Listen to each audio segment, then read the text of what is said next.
Obsession isn't love. It's a loop, a mental glitch where your brain treats one person, one goal, or one idea like a survival need. You don't miss them. You crave relief from the tension they create inside you. Think about it. When you're obsessed, you're not calm, you're not stable, you're not even happy. You're restless. You're checking your phone, rereading old chats, replaying scenes in your head like your brain is trying to solve a puzzle that never ends. And the scary part is, you already know it's destroying your peace, but you still can't stop. That's because obsession isn't powered by logic, it's powered by uncertainty, dopamine, and a deep need for control. Here's the first truth. The brain doesn't get addicted to pleasure as much as it gets addicted to unresolved tension. A guaranteed reward is nice, but an inconsistent reward, that becomes a trap. Psychologists call this intermittent reinforcement. It's the same mechanism that makes gambling addictive. If you win every time, the brain gets bored. But if you win sometimes, unpredictably, the brain goes insane trying to predict the next win. Now apply that to a person. They text you back sometimes, they show interest sometimes, they disappear, then return, they give you warmth, then coldness, and your brain starts treating their attention like a jackpot. Not because they're special, but because the reward is uncertain. That's why people don't obsess over the person who is consistent. They obsess over the person who makes them feel confused, because confusion forces the brain to keep working. It keeps scanning for patterns. It keeps trying to fix the emotional noise. Obsession is basically your mind screaming, if I can just understand this, I can finally relax. But you never relax because the pattern keeps changing. Now the second truth. Obsession is the brain's attempt to regain control after a psychological loss.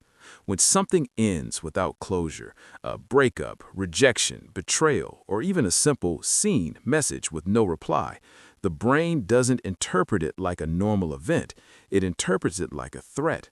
It triggers the same areas involved in physical pain. That's why it feels like it's in your chest, your stomach, your throat. Your body reacts like it's under attack, and your brain wants one thing: to end the pain. So it starts chasing closure like it's medicine. But closure is rare, so your mind tries to manufacture it. It imagines conversations that never happen. It creates fake scenarios. It creates hope. It creates revenge fantasies. Anything to feel like the story is not over, because not over feels safer than done. Obsession is often just a refusal to accept that you don't control the ending. Third truth, obsession is fueled by identity. Sometimes you don't obsess because you want the person, you obsess because you attached your self-worth to them. Their approval became proof that you are valuable. Their rejection becomes proof that you are not. So your brain keeps going back because it's not chasing them, it's chasing the version of you that exists when they want you. That's why obsession feels humiliating, because deep down you know you're not chasing love, you're chasing validation. And here's where it gets darker. The more you chase, the more your brain links them to relief.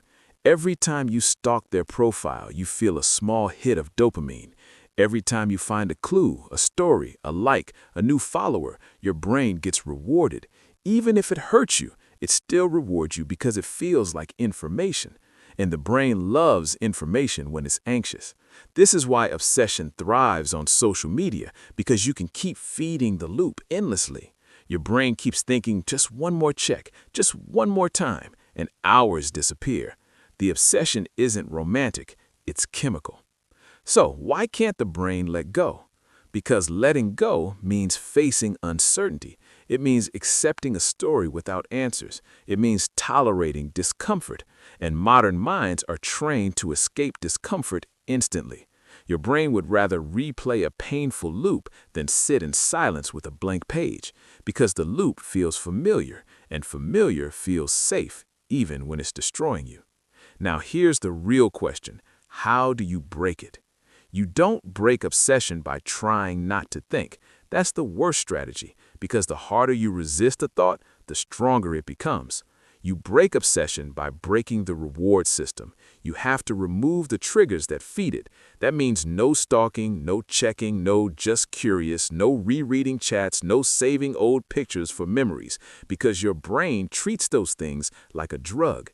Then you need to break the fantasy. Obsession survives on an idealized version of reality.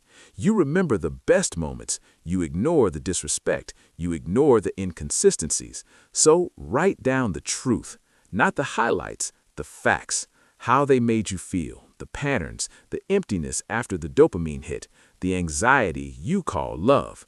When the fantasy dies, obsession weakens. Third, replace the loop with purpose, because obsession is often a symptom of an empty mind.